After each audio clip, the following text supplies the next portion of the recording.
မင်းစားတာကြောင့်မင်းဖြစ်တယ်ဆိုရဲစကားပုံနဲ့ကိုင်ညီတဲ့တရိษံတကောင်ရှိမယ်ဆိုရင်ဒါဟာပန်တာဝက်ဝင်ကျူတွေဖြစ်ဖို့များပါတယ်။ပန်တာတကောင်ရဲ့ဘဝရဲ့နီးပါးတစ်ခုလုံးဟာဝါပင်ဝါရွက်တွေနဲ့ပတ်သက်နေပါတယ်။ပန်တာဝက်ဝင်ကျူတွေဟာတနေ့တာရဲ့တဝက်ကျော်ကျော်ကိုစားချင်းချင်းကုံဆုံးကြပါတယ်။ဘာကြောင့်ပန်တာတွေတလောက်အများကြီးစားရတာလဲဆိုတာနားလည်ဖို့ဆိုရင်သူတို့စားတဲ့အရာကိုပုံမနီးကပ်စွာကြည့်ရပါမယ်။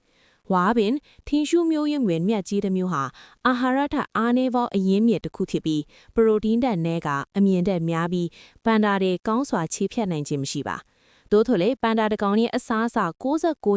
ကိုဝါကပန်ပိုးပေးပါတယ်။ဒီအားနည်းချက်ကိုဖြည့်ဆည်းဖို့အတွက်ပန်ဒါတွေဟာတစ်နေ့ကိုပေါင်20မှ40အထိစားဖို့လိုအပ်ပါတယ်။ပန်ဒါဝက်ဝင်ဒီမှာအသားစားထရဝါတွေနဲ့တူညီတဲ့အချက်တွေအများပြားရှိပါတယ်။ပန်ဒါတကောင်ရဲ့အစာခြေစနစ်ဟာအပင်စားသတ္တဝါတကောင်ထက်အသားစားသတ္တဝါတကောင်ရဲ့အစာခြေစနစ်နဲ့ပိုမိုနီးစပ်ပါတယ်။ဒါကြောင့်မို့လေသူတို့ဟာအပင်တွေကိုကောင်းစွာခြေဖြတ်နိုင်ခြင်းမရှိကြတာထက်ပါတယ်။ကံကောင်းထောက်မှဆိုပဲဝါးတံများကိုဝါမျိုးနိုင်စေဖို့ကူညီပေးတဲ့အကြီးမားပြီးအားကောင်းသောမေယိုတွေအပါအဝင်တခြားလိုက်လျောညီထွေရှိမှုတွေသူတို့မှာရှိပါတယ်။သူတို့မစားတဲ့အချိန်တွေမှာပန်နာရီဟာအနားယူကြအိတ်ဆက်ကြပြီးမစင်စွန့်ကြပါတယ်။ဝါကိုကောင်းစွာခြေဖြစ်နိုင်ခြင်းမရှိတဲ့အတွက်ပန်နာတွေဟာဝါအများစုကိုမစင်အဖြစ်ဆွန့်ထုတ်လိုက်ရပါတယ်။အံ့ဩစရာမရှိပဲထိုမစင်တွေမခြေဖြစ်ရသေးသောဝါအပိုင်းအစများအများကြီးပါဝင်ပါတယ်။ပန်နာတွေဟာတရက်ကိုအကျင့်300ကျော်ခန့်မစင်ဆွန့်ပြီးပေါင်40ကျော်ခန့်ဆွန့်ပစ်ပစ္စည်းထုတ်လုပ်ပါတယ်။ပန်နာတွေဟာသူတို့မေးဆက်နေတဲ့အချိန်မှတော့မစင်ဆွန့်ကြပါတယ်။သူတို့ရဲ့အင်အားနည်းသောအစားအစာကြောင့်ဖြည့်ဆည်းဖို့အတွက်သူတို့ဟာအိတ်ဆက်ခြင်းကိုအချိန်အများပြားကုန်ဆုံးကြပါတယ်။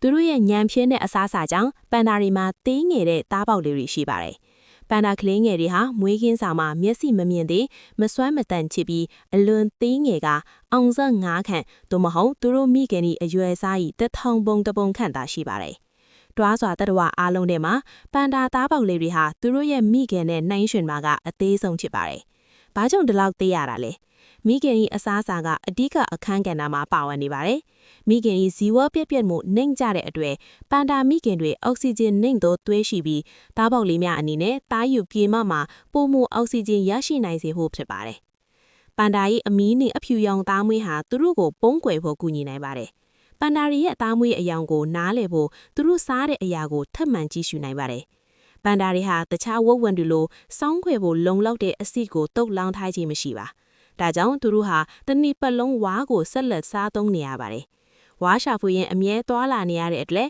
ပန်ဒါတွေဟာကခြားတရိษံတွေလိုရောင်တဲ့နောက်ခံတို့ကိုက်ညီအောင်လင်းမြန်းစွာအမွေးမြင်များမလဲနိုင်ကြပါ။ဒါကြောင့်သူတို့ရဲ့အမီးရောင်နဲ့အဖြူရောင်ပုံစံဟာသဘောတူညီမှုတစ်မျိုးချင်နိုင်ပါတယ်။အဖြူရောင်သားမွေးကနှင်းကြတဲ့နောက်ခံတွေမှာရောမိနိုင်စေပြီးအမီးရောင်သားမွေးကအရိပ်ရသောနောက်ခံတွေမှာရောမိနိုင်စေပါတယ်။တမိုင်းကြောင့်ဟိတ်ဆူဆူအားဖြင့်ပန်ဒါတွေဟာယနေ့ခေတ်ထက်ပိုမိုကျေပြည့်တဲ့နေရာတွေမှာနေထိုင်ခဲ့ပြီးတားရဲတရိษံနားစွာနဲ့ရင်ဆိုင်ခဲ့ရပါတယ်။ဒါကြောင့်ထိုအချိန်တုန်းကသူတို့ရဲ့ကိုပုံးကွယ်နိုင်ဖို့ကိုပိုမိုအားထားခဲ့ကြောင်းဖြစ်နိုင်ပါတယ်။ယနေ့ခေတ်မှာတော့ပန်ဒါတွေဟာတားရဲတရိษံတွေကနေအန်ဒီရဲ့များစမရှိတော့ပါ။ဝါပင်ဆုံးရှုံးခြင်းကြောင့်အန်ဒီရဲ့ရှိနေပါတယ်။သတင်းကောင်းကတော့ပန်ဒါဝက်ဝင်ကြီးတွေရဲ့ထိမ့်သိမ်းကာကွယ်ရေးအခြေအနေကိုမကြခင်မှာမျိုးသုံးလို့နေတော့ endanger ဆိုတဲ့အဆင့်ကနေပြင်းထန်စွာချင်းချောက်ခံရတော့ vulnerable ဆိုတဲ့အဆင့်ကိုမြင့်တောင်းခဲ့ကြပါတယ်။တရုတ်နိုင်ငံမှာတောတိုင်ထဲမှာပန်ဒါ1850ခန့်ကျန်ရှိနေသေးတယ်လို့ခန့်မှန်းနိုင်ပါတယ်။လောင်ခဲ့တဲ့10နှစ်အတွင်းမှာ19%တိုးတက်ခဲ့ပါတယ်။သို့တော်လည်းပန်ဒါတွေဟာသူတို့အစားအစာအရင်းမြစ်နဲ့ကိုက်ညီစညံသောအခြေအနေတွေကိုရင်ဆိုင်နေကြပါတယ်။လူသားဖွံ့ဖြိုးတိုးတက်မှုကြောင့်ပန်ဒါတွေဟာတောတောင်ဒေသတွေမှာတီးခြားနေရာတွေကိုရောက်ရှိခဲ့ကြပြီးဝါကိုသူတို့ရဲ့ရောက်ရှိမှုကိုကန့်သက်ထားခဲ့ပါတယ်။အပြင်မှာရာဒီယိုတို့ပြောင်းလဲမှုကြောင့်ပန်ဒါတွေမိခိုနေရတဲ့ဝါပေါက်ရောက်နေရတဲ့က3ပုံ3ပုံကျော်ကိုရာသူတို့ရောက်ခင်မရှိခင်ပျောက်ကွဲသွားနိုင်တယ်လို့ချိန်ချောင်နေပါတယ်။